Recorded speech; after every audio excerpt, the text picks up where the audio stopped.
G'day once again. Getting the hang of putting these things up on YouTube again now that I've got my new channel sorted. So I've done many YouTubes on not going to court and doing your administration so that you don't have to go to court. But I'm still getting inquiries daily from people who are getting caught and going to court and then ending up having to pay all sorts of sums of money and that. So I thought I'd try and explain it a little bit better. I don't know whether, but I'm hoping it's going to help. So we're going to explain about jurisdiction and what that does. Now, if we look at etymology online to find where the words come from, you'll see that it's the administration of justice, and then down a bit further, meaning extent or range of administrative power. So they have an extent or a range of administrative power, and they get this judicial authority from us.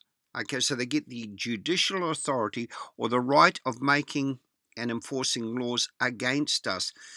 But it can only come from us, as this will become clear further on in the presentation.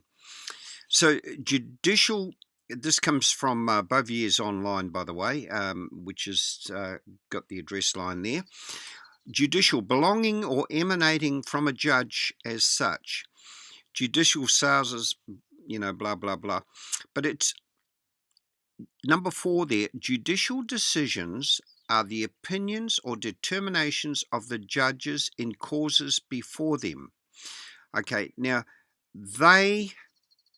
they get their jurisdiction from us, and then they can make judicial decisions based on that jurisdiction that we give them. Now, the jurisdiction in practice is a power constitutionally conferred upon a judge. Now, I'm going to come to power a little bit later because you need to understand what a power is. Constitutionally conferred upon a judge or magistrate to take cognizance of and decide causes according to law, and to carry his sentence into execution. Now, if you look at number 2 there, every act of jurisdiction exercised by a judge without his territory. Now, there's a few words there. Every act, we'll come to that later, of jurisdiction exercised by a judge without his territory.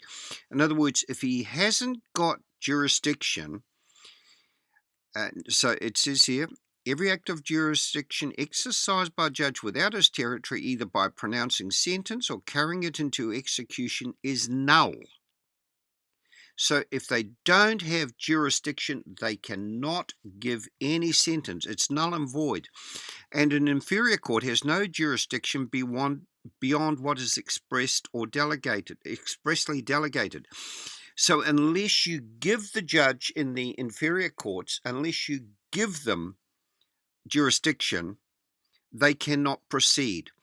So what we're going to show you today is how to avoid giving them jurisdiction. And it's quite simple to stop doing that. And we'll have a look at powers now, because it's an ability to act or do. And then it goes on, legal power or authority. Now, once again, we come to the word legal power. It's not lawful power, it's legal power. They can only act legally to get their jurisdiction. If you address them lawfully, then they have no jurisdiction. It's quite simple. And now this comes from Bovier's. Power is either inherent or derivative. The former is the right, ability, or faculty of doing something without receiving that right. In other words, I have the right to get up and make a cup of tea if I want to. No one can take that right away from me. Okay? Derivative, however, derivative power, which is usually known by the technical name of power, and we're going to come to that in a little bit more too, is an authority by which one person enables another to do an act for him. Okay, now, when you are uh, well, in New Zealand it's 18. I think it might be a higher age in some other countries. We gave power to the politicians. In other words, they asked us if we wanted to make an election to have someone represent us in the House of Representatives. So we gave them a power of attorney to do that. Now, we can undo those things, but power of attorney is exactly the same thing as a power. Power of attorney. Now, what I said earlier was that we gave them a power by electing to vote, and the chief power is the Attorney General. So, a power of attorney, an authority given by one person to another to act for him or her, for example, to transfer land, receive debts, and sue. The party so authorised to act is called the attorney, or the party giving the authority. So if you want someone to act for you, and you can still do that, you can give someone a power of attorney. And I've had people that I've gone to court to help. I've said, give me a power of attorney and I'll do everything for you.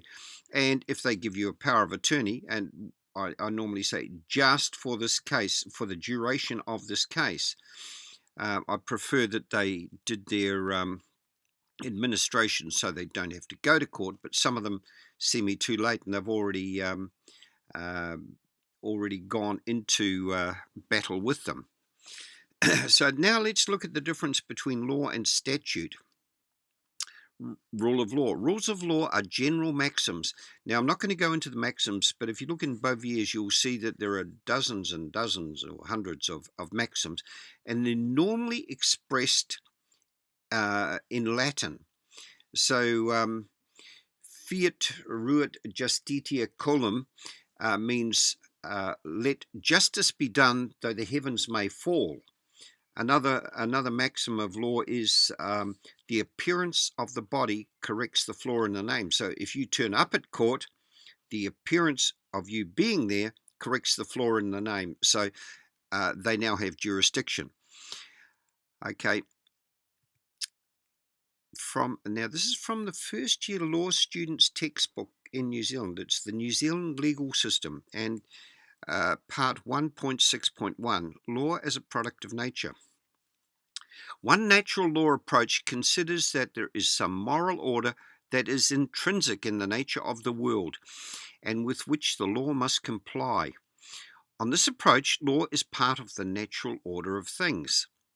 In the same way that it is in the nature of an apple tree to grow apples, it is in the nature of humankind to form governments. It is important to note that it is not maintained that natural law and the law of a state are the same. They're definitely not. But rather that the latter is derived from the former.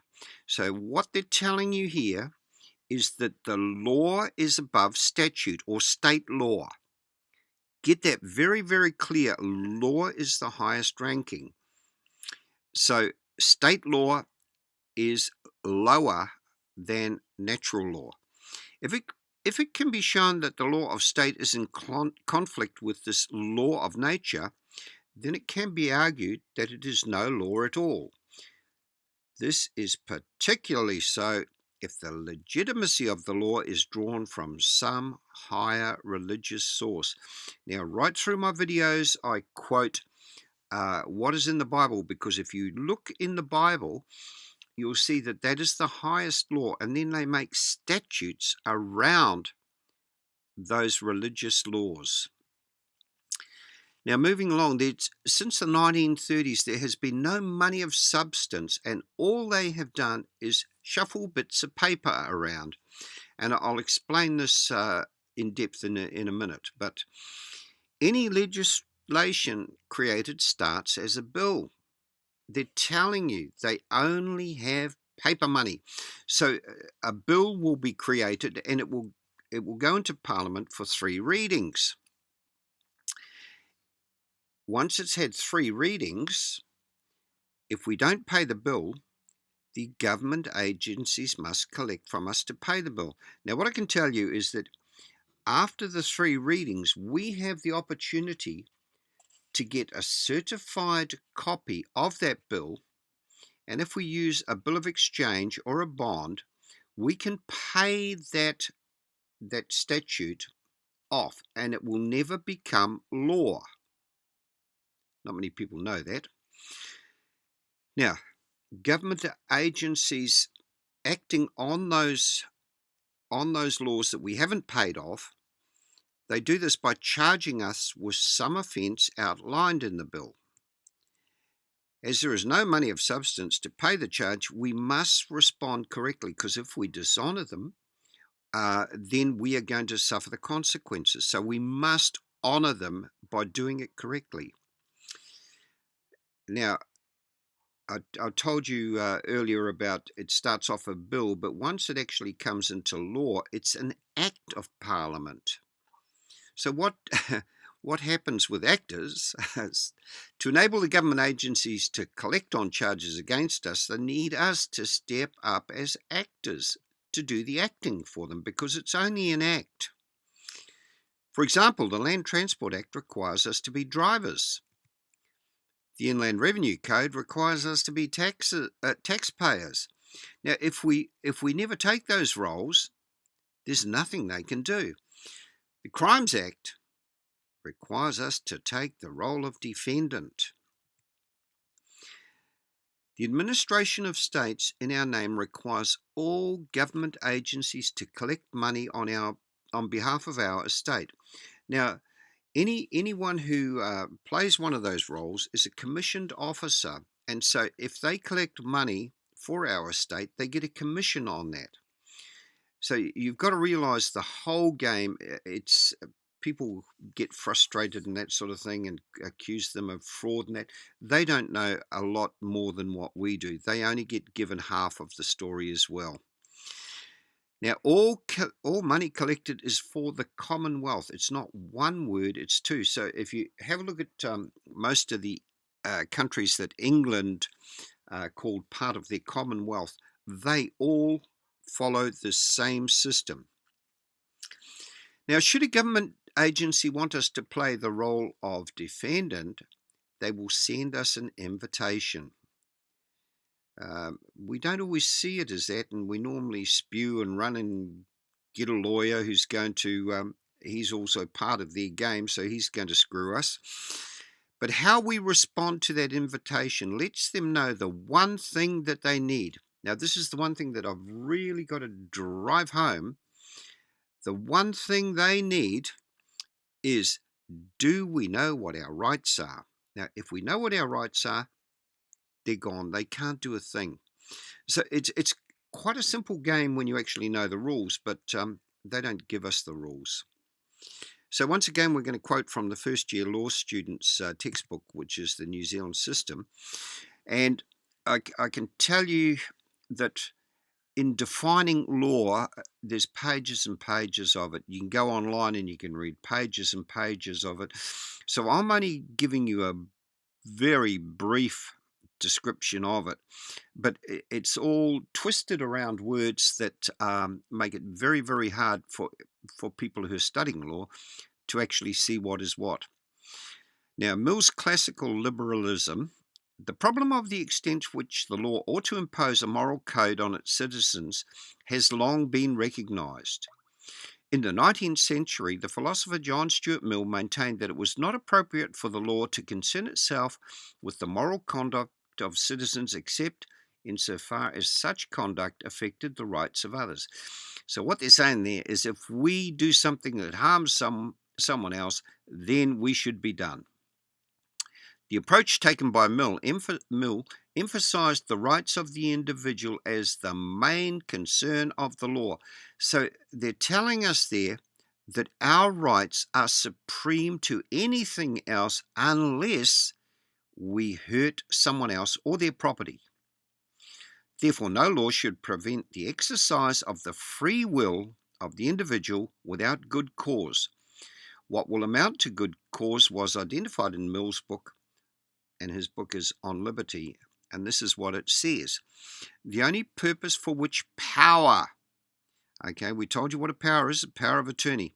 The only purpose for which power can rightfully be exercised over any member of a civilized community against his will is to prevent harm to others.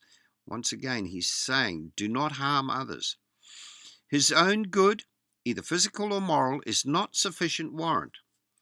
He cannot be rightfully compelled to do or forbear because it will be better for him to do so, because it will make him happier, because in the opinion of others it would be wise or even right. These are good reasons for remonstrating with him, or reasoning with him, or persuading him, or entreating him, but not for compelling him or visiting with evil in case he do otherwise. So what they're telling you, as long as you're not harming someone, there is very little that they can do unless you give them the power of attorney. And this is what we've been doing, unfortunately. So, oh, shivers. Goodness me. We'll go back to here. Sorry, I pushed the wrong button there, but I'm going to carry on. Okay, now this is what the invitation will look like. Now, no matter what the invitation, it will be an offer to act the part in a little charade. Okay, so the little charade that they have, they need actors for it. An example is a court invitation where they already have one actor. In other words, they have a plaintiff or a claimant who is going to make a claim against someone.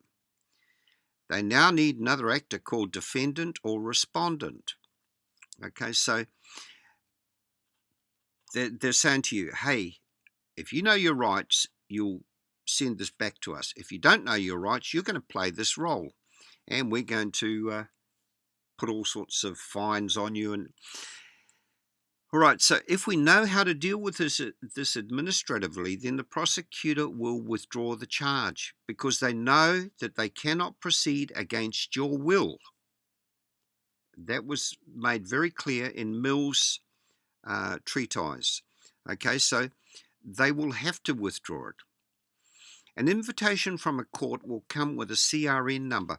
Now, I know this for fact in New Zealand, but I'm not sure about other countries. But here in New Zealand, the CRN is a convertible redeemable note. Okay, so it'll come with a CRN number. Now, where you'll find reference to that is in the Inland Revenue Act. Okay, the CRN, convertible redeemable note. Now, they need us to accept the role of defendant to have surety for their note. What happens if we turn up to court? They now have surety for their note. So what they do is they order a birth certificate. Now, I explained to you in my last video that each birth certificate has a different number. So they will order a birth certificate. They will put their bond on the back of it, and they will put it out onto the bond market as a 90-day bill. Then they'll call you back into court in 90 days. And at that stage, things will change. Once they've converted it, we now have a CRI or CIV number. So if someone picks up that note and starts running with it, then they're going to get paid for it. So it's going to be a CRI or CIV. CRI means a criminal charge. CIV means a civil charge. There are many ways to prevent them gaining jurisdiction when we receive that invitation. But I always try and keep everything simple because it's such a complicated game, this game of law. And so you'll hear dozens of different theories out on the YouTube and on the internet and through different trainers and that sort of thing. Go with whatever suits you, but I keep it very simple and it goes away every time. I look through the invitation and see what role they are asking us to play, and I rebut that presumption. If you don't rebut the presumption, you're gone. If we do not accept the role, they cannot proceed. So they're asking us to play a role, we're going to rebut it because we know what our rights are. If we know what our rights are, they cannot proceed against our will. As an example, most invitations start in a similar manner, such as, The plaintiff makes this claim against you. You are the defendant. So they're outlining the acting roles here that they want us to play. If you want to go ahead and do that, go ahead. But I would suggest at this stage, look carefully at who the plaintiff has made a claim against. The claim is against you. So we probably need to explain who you is. So we're going to go to Merriam-Webster's dictionary, and it says the one or ones being addressed. Straight away it's telling you it's plural. The one or ones being addressed. Used as the pronoun of the second person. Now we know that there is a fictional character attached to us, and that is the second person. That's the role they want us to play, surety for that second person. Singularly or plural. They're telling you it's plural. Used formally only as a plural pronoun of the second person. Okay, so when we know who you is, now if you're an audience and someone says, I want you to do this, who are they talking to? They can be talking to the whole audience or just to one of us individually. So once we realize who you is, it's very, very easy to rebut the presumption. The invitation also adds, you are the defendant. There's another role. They want us to play the defendant. What we must now do is write back to the person that sent us the invite in the following manner to rebut their presumption that we do not know our rights. Now, here is an extreme caution. Do not write to anyone in their title name, as they will hide behind it. It's an office, i.e. the Minister of Transport, the Police Commissioner, anyone with a title.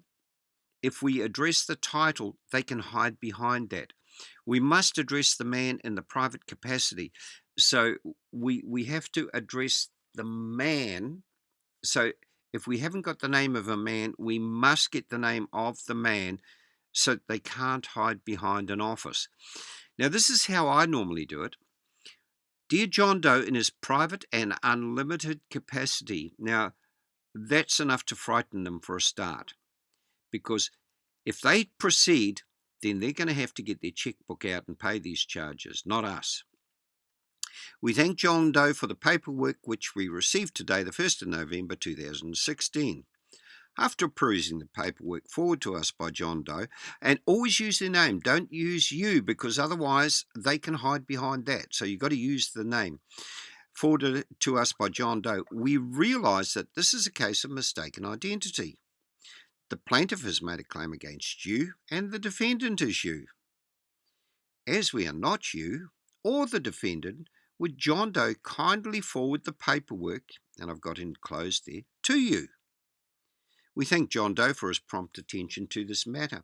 Now, you don't have to do exactly the same there, but it's along those lines, and that is going to rebut their presumption that you don't know your rights. As we have done our administration correctly and rebutted any presumption that we're a defendant, we're a corporation, we're a piece of paper or a dead in-law fiction, they cannot proceed against the living man or the individual. When we know our rights and our status, then we only allow them to administrate on our behalf with our authority. Only corporations or dead entities can be taken to court.